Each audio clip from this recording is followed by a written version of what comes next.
Welcome to another episode of the I2 podcast. I am so excited that you're with us.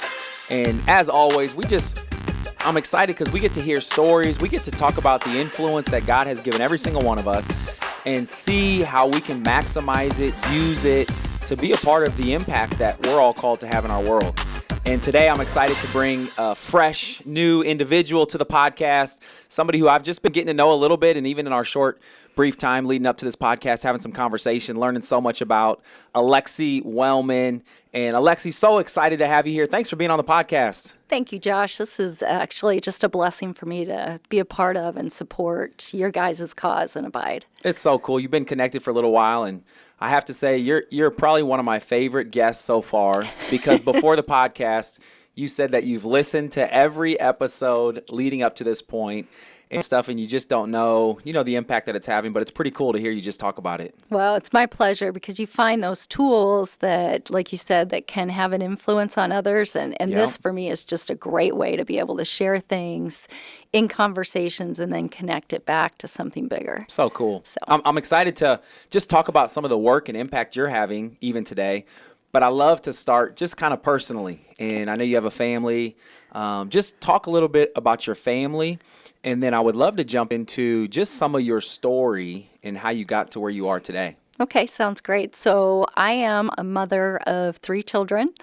I have been married a little over 25 years Wow. to an amazing man. Yeah. My husband, Scott, and I, definitely blessed by that team that we've built and partnership we built together. And my 3 kids, Cole is 23 down Okay. in Houston. Yeah. I have a daughter, Jessica, who's 18, Yeah. and then a son that's 17. So very blessed every day by what God surrounded me in family. And then I'm a military brat. Oh, okay. So Which I just have to say, before you get into military side, your husband is amazing too, and gotten to know him a little bit, and like you said, just the team aspect of life and family, and you guys are in a fun season where your kids are kind of a little older, have a little more grown conversations with them, but it's been fun to get to know your husband too. Thank you. I know he's such a blessing, and his heart is just so much for making a difference. And so Yeah. I feel really blessed about that. And as, like you said, as the kids get older, you do change. And I Yeah. love every phase they've been through, but it is fun to get to these higher level discussions and seeing real growth. Yeah. So- my wife and I, we're not trying to rush it, but I'm not going to lie. We're like, you know what? Those will be some fun years in our life. You will. We'll get there one of these days. We'll get there. So from a military side, we traveled the Yeah. whole time. And so until we got to Nebraska. Yeah. And so I've been very fortunate that my sister's family stayed here in Nebraska. Okay. My dad's still here with us. And so my kids actually have had the sense of a larger family, Yeah. which I didn't have. So the cousins are more like brothers and sisters, which you Fun. get. So Yeah. for me, that's been a great thing Yeah. for my family side. So you kind of grew up traveling around a little bit and ended up here in Omaha or in Nebraska. You're probably in the Papillion, Bellevue area. What caused you to stay here? You go to school, work. Where'd you go to work right out of school? Well, I went to Mutual of Omaha, Okay. and now I look back, and that was all God's plan, Yep. because that's where I met Scott. Okay. Yep. And That's a good starting place. So I was only there 18 months, Okay. but I look back. It's so funny when you look back, and you're like, Right. oh my gosh, God knew exactly what he was doing. Right. So I met Scott, and then from there I went on to public accounting, where I was with Okay. KPMG for about 18 years. Okay. And was an audit partner. And kind of as you move along that path, it's, a lot of people get that point and they say, okay, I can now cruise Right. control, right, for the rest of my career. And God had a different plan for me. Wow. So he put an opportunity in front of me to step out of that partnership into a CFO role. Wow. And that was right after Scott and I had just built a house, and we were kind of settling in on what things would be. And Wow. we figured out pretty quick that's not the path God wanted. So leap of faith, took that CFO role, and Yeah. then I moved on to a VP position with Yahoo, and then now CFO of a investment company, investment fund Wow. named Altava. So it's when you talk about paths, I think we all go in when we're young thinking it's this vertical path up, and mine has been this curvy road and unexpected. I said, I look at how many once-in-a-lifetime opportunities I've had. So to have multiple once-in-a-lifetime opportunities, I feel really blessed career-wise to see the things I have. That's amazing. I love what you said. So many times we have a vision or a perspective on where we think we want to go. And just the path that God ends up taking us on, and twists and turns, and how I love the scripture verse Ephesians 3:20. It talks about how God can do infinitely and abundantly more than we can ask, hope, or imagine. Yep. And I believe that sometimes our own imagination gets in the way of the unimaginable. I agree. And what God wants to do. And so you talk about you're getting comfortable. You've got a great job. You could have coasted and stayed there. But you decide to take this leap of faith. You go to an organization which leads you to Yahoo. Talk about that. I mean, at that time, Yahoo was probably one of those companies that, it was everywhere. And it was the new, latest, greatest organization that was kind of taking over the web. And talk about that experience. Yeah, so from that end, it was very unique. So it was right after Marissa Meyer had come in and taken on the CEO role. So it was very visible. And what I didn't understand when I started to talk to people about that role was that at the time, there was almost 300 people in Omaha here with Yahoo. And so I was able to step in there and really continue to build on what they had. I had not worked in an environment that was so team-oriented. And so we were able then to do a lot of things through innovation as a team. And that it was like, this can work if you are all working together for the same cause. And so I felt very blessed to have those years I did with the Yahoo team here in Omaha. Yeah. You talk about the leadership, you as a female. Yep. And having that type of leadership at the executive level. What was that like? Because I feel like that in that time period, obviously, there's been a lot of progress, still so much progress to be made. But did you feel like even as much of it was about the job as you guys were kind of paving this new way when it came to females at the executive level? Yeah, that for me was a big thing. And I didn't realize it. When you're going through it, you don't really realize what you're doing or what you went through, and then you look back. So I think as I continue to mature, I look back now, whether it was at KPMG as a female partner and then with Yahoo, what I was able to hopefully provide the females around me, because I look back and when I came up at KPMG, I just really didn't have those female role models, right?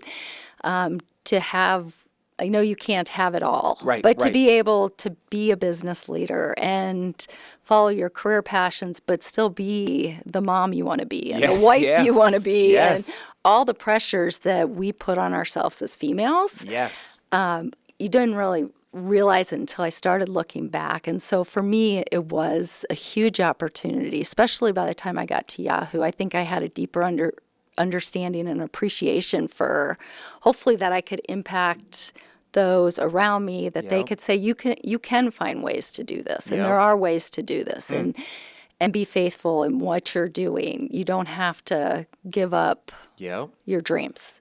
And so that was a blessing. But I do look back wishing I had always had somebody to go to. And I really didn't. So my goal is to make sure those around me feel like they have somewhere to come to. That's so good. And isn't that amazing? Sometimes the paths that we take and where God leads us, there really isn't a blueprint for it or a plan or people we can look up to. But as you continue to say yes, now God is using you as that person that other people can look up to. It is. And I figured out, and I wish I would have known younger, that if we focus so much more on our strengths and forget about the weaknesses, we are so much more successful. And as I got into that, it was funny because we started doing, with Yahoo, we did the Strength Finders as a team. And we went through them all, and we all kind of did it as who has what strengths, and they go through everyone's number one strengths, and then they said, well, who hasn't stood up yet? And I'm me. And they said, what's your number one strength? And I said, ideation. And they're like, anyone else with ideation? And in a room of financial accountants, there Yes. was nobody else. Yes. And I thought, oh, that explains it. Yes. No wonder I was attracted to certain things in my Yes. profession, because ideation and people were really where my passions were. Yeah. And as soon as I figured that out, I figured out, one, how to be a better leader, but Yes. also I need to be very cognizant of when you're building that team, Yes. of how do you make sure you understand their strengths and not make them be something God Yes. didn't design. Yes. And if you can do that, that's where beauty comes. Wow. Right? That's- Because if you wow. put me in a box and said do the same thing every day, Right, my head right. would explode and it would be very ugly. Right. But there's other people that thrive on routine. Yep. And if you figure out those different things, are they good with people? Are they good with analysis? You have success. Yes. That's so good.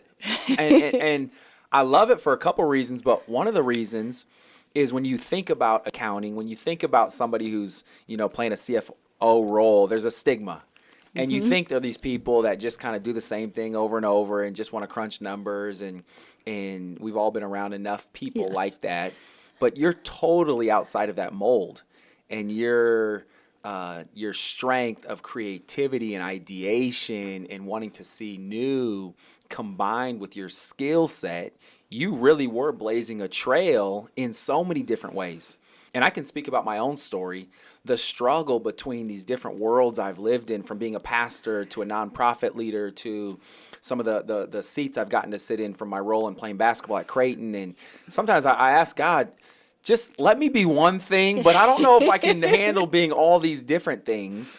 But I do see, when you find out what your strengths are, and when you start to understand your purpose, which is bigger than any position that you fill, Always. it starts to help give you a little more direction in life. And so you're navigating this, going down this path. You talked about juggling, being a mother too. How did that play in? I mean, how were you able to live in both of those worlds and try to do them to the best of your ability? Well, God put me in some unique opportunities, and he gave me a passion for wanting to do both. And so at KPMG, I was really fortunate to try to create something new. So I was at first a part-time manager, and then when I made partner, that was part of the agreement, is that I could stay part-time, meaning I had less of a load, right? So I could still coach the kids and I could be there with them. And so for me, it's always been thinking outside the box.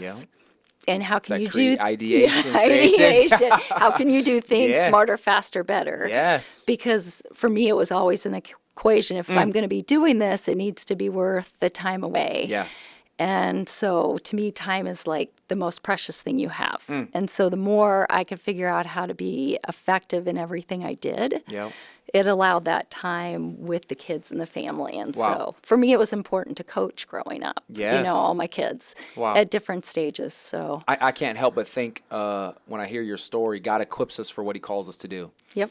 And your desire to do both, he gave you the capacity to do both.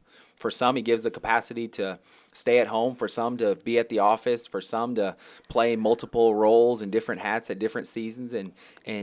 But whatever it is, he equips us to live that out on a consistent basis. He does, and what I try to remember, and it's as much a challenge for me as when I, try to mentor other women, is remembering we are exactly where we're supposed to be. Yes. And we as females, and I can say this so it's a little easier, Yeah. but we as females are the hardest critics on ourselves. We are the ones that are afraid to take those chances. Or we're afraid not to be perfect. It's the way God designed us, which has great strength in it, but it can also be our worst enemies. And so for me, challenging women, and for me it was challenging myself to not always be worried about what other people think, what other people are doing, what you see on social media.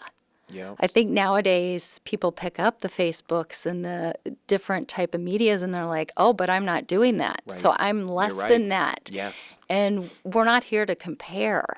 God equips us, like you said, for what he wants us doing at that time. And we as females have to get away So good. from that and that lack of confidence. And so one of the things I have in front of me, like I've written in front of me, when I wake up, and it's actually on my pen, on my little thing, on my iPad, Wow. was the words dare to fail. And I think for females, remembering it's okay to fail. Yep. You're supposed to fail. God teaches us when we fail. In the business world, that's how innovation comes. Yeah. And if we're so in a box that perfection Yeah. is our goal, Yeah. we're never going to get there. And it's a hard place to be. Yeah. And you never feel like you're good enough at home. You're never good enough at work. But if you can step back and just say, I'm going to do what God wants me to do with my strengths, and that is it. It's not a comparison to somebody else. It took me a long time to So get there good. Yeah. because it's a heavy weight to bear internally, because I spent a lot of time early on and not that long ago really worried about what others thought. Yes. Am Yes. I living up? My love language is praise, so I love doing well. Let's Love be hearing good honest. things. I love Yeah, that pat in yeah. the back. Yes. And that's where I lived. Yes. And that's not where God wants you to live. Wow. And grasping that was one of the best things I've ever done internally, because it let go of so much pressure. And we do as females. So good. We lack confidence because we're afraid of failure. So good. So- And I think the reality is we all struggle with that. Yeah. Men and women. But I think there is a stigma out there, especially for women. Am I doing enough? Should I be Yes. doing more? And I love what you shared, and from your perspective, because you've been in both worlds, in the business world as a mother, and I mean, I would love to know, did you still feel like, am I doing enough? I mean, did you still, because some people, would look at your life and say, oh, she's doing it all. She's navigating both worlds, and man, she's successful, and she seems like she's doing it well. Is that more of just a story that we tell ourselves regardless of our situation that we're always wrestling with? I mean, how did you process that in your own life? Oh, I did for a lot of years. And my kids Yeah. could tell you, like, for example, the pressure we put on ourselves. Like, you get Christmas break with the kids. So Yeah. as a working mom, I put so much pressure that needed to be this time of where I got things organized. Yeah. Our home had to be organized. Yeah. I needed to do all these special events with the kids, right? To make Yeah. all these hundreds of memories. Like, in my mind, it was all Yeah. those things. And my kids would tell you I was kind of like a freak at just those times, right? Yeah. You're not in of yourself. You're just Yeah. worried about trying to do all these things.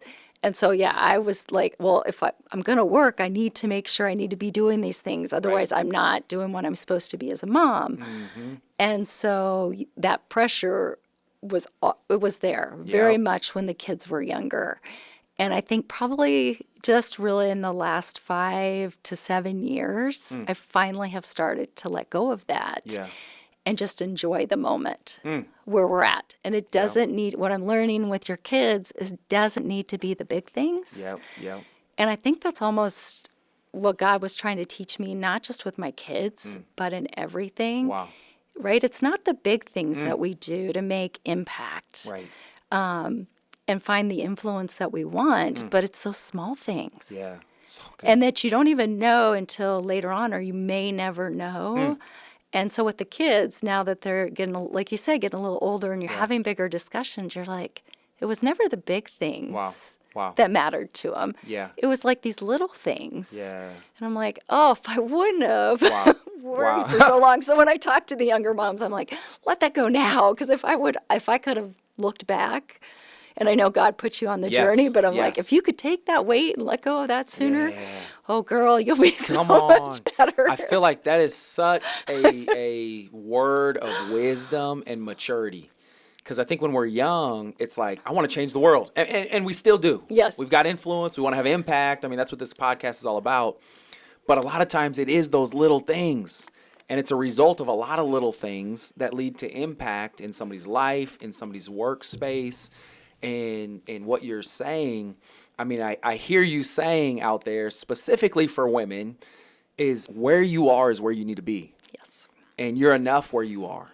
And if God wants you to do other things, he'll open doors and he'll give you desires, but it's not going to happen overnight. Every day you can take small steps in whatever direction that he's leading you. And just your presence and being who you are and not living with this overwhelming sense of I've got to do more. And like you said, social media and our world, we paint these pictures of what we should be doing. But I just love your message. And just even as I grow, I'm learning that. And I need to keep embracing it. I need to embrace getting just 1% better versus trying to, at the beginning of the year, say, you know what, I'm going to be 100% different this next year. It's like, no, like that's not how change is really going to happen. So I love that message.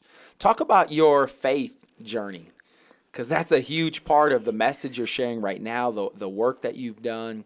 Where did your faith journey start? And just talk about some of that for our listeners. Yeah, so my faith journey really started probably in college, where it really started to grow. So my parents, we grew up, going for Christmas. Yeah. I think both of them, knew of church, but neither of them really had a real positive experience with church. It was more religion than it was faith. Yeah. Right at that point. So I was blessed to go to an FCA basketball camp in high school with our high school team. And I think that's the first time I had somebody really say, do you believe in Jesus Christ? So you're a basketball player. I'm a baller. Hey, my whole family's a baller. I knew. I was like, hey, I knew you had that competitive spirit, little basketball drive. Yeah. And I try to use basketball analogies, but I'm realizing in the workforce, not all people get basketball analogies. I'm learning that too in every sphere of life. That's hilarious. That's cool. It's cool how. So FCA, God used that. So sports. And then connected to faith. You're in this environment. God starts speaking to you. And so that kind of started just a baseline. And then God put me with this group of women. We're still all connected in college. We're still, became roommates and have been best friends ever since. Wow.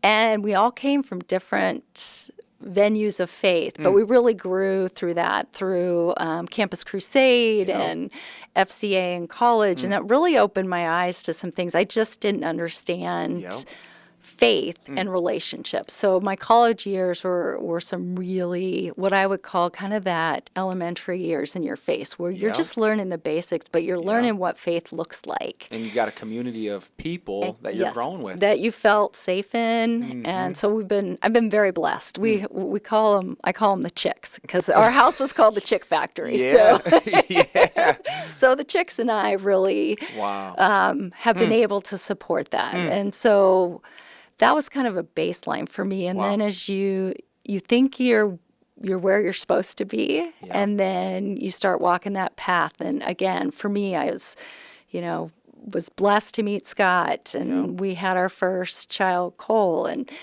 then challenges come. Yeah. And for me, that was kind of the first real big test of, faith. And it took me a lot to get through that. And so I look back and every different point that God's given you, and I still feel like I sit here today thinking, I still have so far to go. Right, in my faith walk. And it's funny, is when we're younger, we think we're where we've got it all figured out. Right. And the farther you go down that path, you're like, oh man, I know so little. Yes. And so for me, that faith journey is continuing to evolve, where I almost feel day to day there's so much more I know I'm supposed to learn. Yeah. And so for me, that's a daily walk, I would say, like we do as females. I would say there's times I beat myself up for that, right? Yeah. Trying to be the mom and this, but am I getting enough time in the Word? And so for me, it's a pure joy. I've seen God work so many miracles that people go through. They're like, I'm really not sure if God's there. I've been very blessed with just knowing God's there. And then lately I've seen some incredible miracles where I've seen him change hearts to people that are very close to me that I didn't think could ever be changed. Wow. and Wow. I've watched God change them. So Wow. those experiences, I think, from a Yes. faith side, take you Yes. so far deeper than you kind of imagine when you're early on and you kind of get the Yep. concept. But for me, I've been really blessed too with an amazing church. From the head pastor down to every person there, it is not about religion. It's Yep. not about doing certain things. It's all about live and love like Jesus. That is Yep. it. That is what we say at church, live and love like Jesus. And for me, being able to walk amongst people that are Yep. living that out day to day humbles me.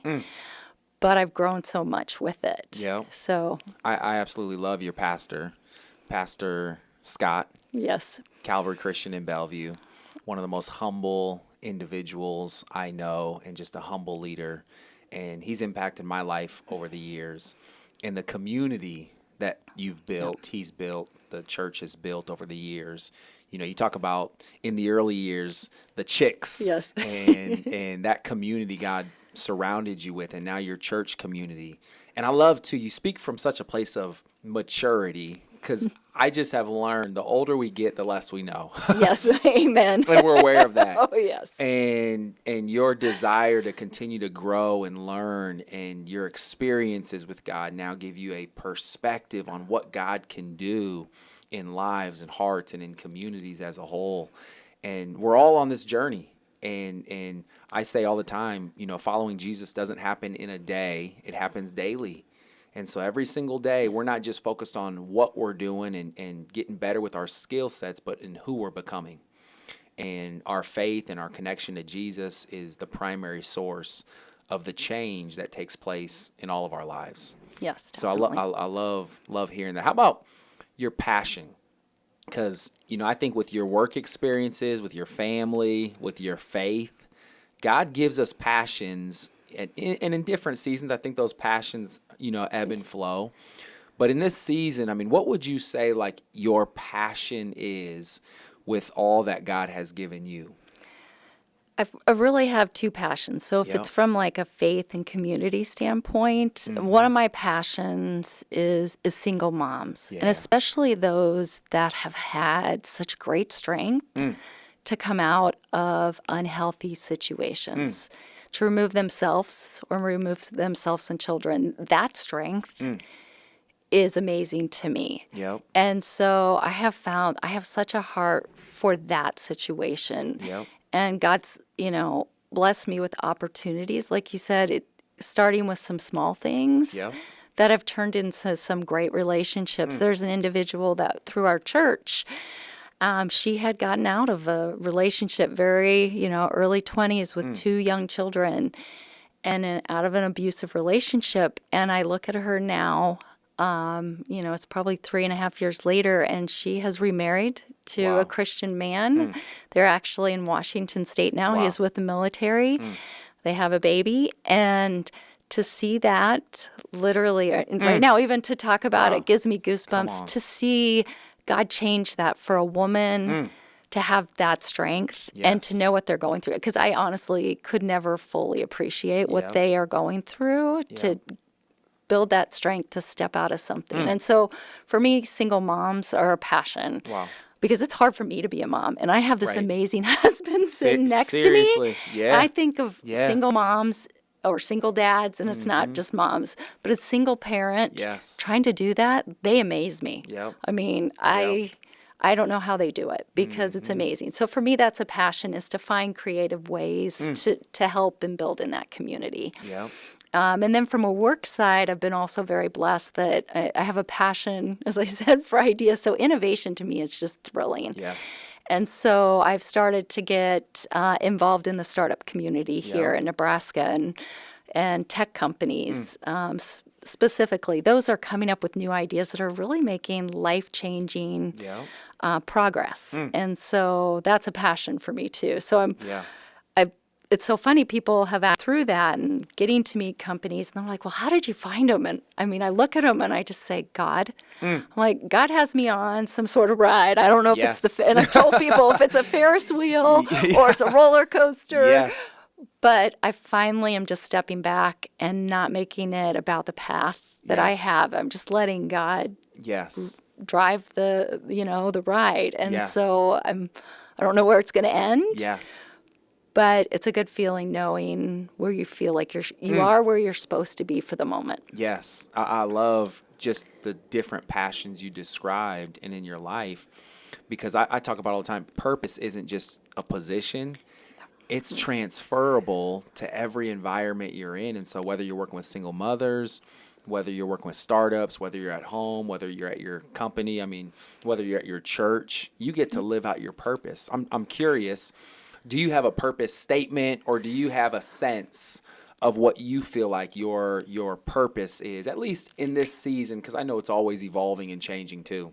It is, and I'm learning it probably Yeah. in the last year that I feel like my purpose is built around connecting and listening, right? Yeah. Because my other strengths really around relator and individualization, and I'm seeing that where it's not necessarily that I need to do anything, Yeah. but connect, Yeah. whether it's connect people or connect resources or Yeah. connect things, because I'm finding if I can get myself out of the way, and for me that's a big thing, right? Because I was always that person that wants the pat in the back, and so it has really been important to me. And Scott sets that example for me every day, is just making sure it's never about me, but being behind the scenes more. Yeah. And that's where I can probably make bigger changes than I thought I could, right? It's like Yeah. God did it again. It's like, oh, I didn't know it could work this way, but Yeah. God knew. Isn't it always that way? It's like, man, I could have never imagined. It's like, okay, God, I think you knew the whole time what you were setting us up for. He's got to chuckle a lot. He's got to chuckle all the time. So good. I love your story. I love your humility. I mean, that comes out loud and clear. And I know you feel like, and we're all on a journey, but to see how God is using you today, to see what you've learned over the years, to see how you're taking the influence he's given you and you're using it to impact the world around you. I mean, you really are the type of influencer that inspires me to keep hearing stories and sharing stories. And you guys have been incredibly supportive and generous to Abide. We love Abide. I mean, it's like seriously, We do. in so many different ways. And it's so encouraging when people like yourselves come alongside and say, man, we believe in what you're doing and we want to continue to help support the mission. How do you guys go about, identifying people or organizations that you want to get behind? What's your kind of journey or process with that? For us, it's really grown into listening to God. He'll talk to you and say, this is Yeah. part of it. So that has been part of it. Another piece for us, and like our church, it's those that are really acting out of love for us. And people can say that, and there's a lot of great not-for-profits, and so that's not a knock on any. Yeah. But those that are really making life changes to people, right? And so for our church, Live and Love Like Jesus. For Abide, it is all about loving you where you're at. And Yeah. I really, in the last year, saw something I hadn't seen before. And this was, Josh, with your dad, where he brought together some business leaders Yes. and said, Yes. we need to be pulling those business leaders Yes. as churches Yes. and use that resource. And I had not, to me, again, boom, idea. I'm like, I had Yeah. never thought about it the way your dad was bringing it together. And so that opened my eyes as to how I could be an influence personally, but something greater that I hadn't really appreciated was, his experiences and the studies out there that show you can have a lot of not-for-profits and they can do good, but if you don't connect them to something greater and bigger, Yes. it doesn't make the same impact. Yes. So if you're going to really influence something, make sure it's going to make the biggest impact possible. Yes. And that was like for Abide is you guys connect not just for the moment, but for the eternal, because you bring them to church. Yep. You bring them to a church home, Yep. to something greater Yep. than filling the immediate need. Yep. It's the whole need. And Yep. so for us, that's a big piece. What we see is we want to be a light, but you also want to be the biggest light you can, Yes. right? If Yes. God's allowing you to do that. And I Yes. feel humbled to be able to support Abide because that is what I feel like you guys are doing. Is being a light in such a great way that's so much bigger than filling things for just today. Yeah, so good. Wow. I feel like this conversation could go on for a long time because you're so full. And I could even see doing another episode and talking more about your business experiences and just, I mean, all that God has taught you. I love the journey that you've been on. And I know so many of us can relate. So many women, I feel like specifically through this podcast, can see their own story and be encouraged about where they are and how God's using them, and all the little moments of impact and influence ultimately lead to the type of impact that we all want to have. I love just your perspective, your heart. Thank you so much for being a part of this podcast today. And I just know people are going to be greatly encouraged by what you shared. Thank you, Josh. Yeah. If you guys want to check out more episodes and you want to continue to follow I2 and all that God is doing, you can go to joshdotzler.com. And we say it all the time. We know God is giving you influence for something, somewhere. You don't have to do everything, but God has called you to do something. Use your influence to impact the world right where you are. Love you guys. Have a good rest of the day.